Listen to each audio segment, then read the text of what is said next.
Welcome back to It Started with Sawdust. Today, we get our hands dirty with the Makita DHK180 18-volt power scraper. It seems to be that the scraper is not available in the US, so we use the metric specs for our European viewers. As you can see, we deal with tile removal.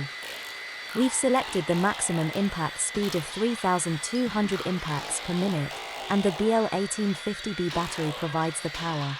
But let's check out the features of that new cordless tool. The weight is around 3.5 kilos. That depends on the battery you want to use. There's a slide style lock-on lock-off switch.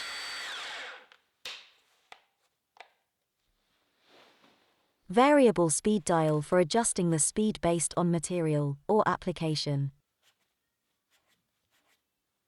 The scraper offers 12 angle bit positions for an ideal angle of operation.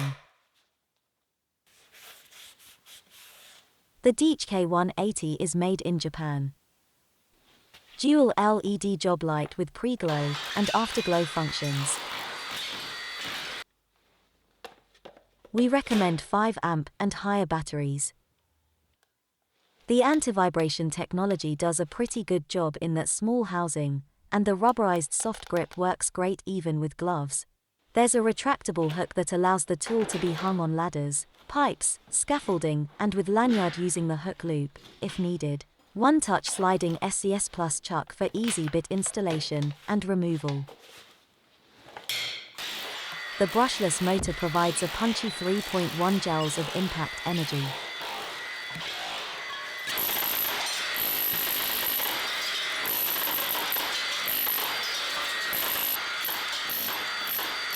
The Makita DHK180 is ideal for tile removal and chiseling. Scraping up old flooring is still on our to-do list, so stay tuned for more.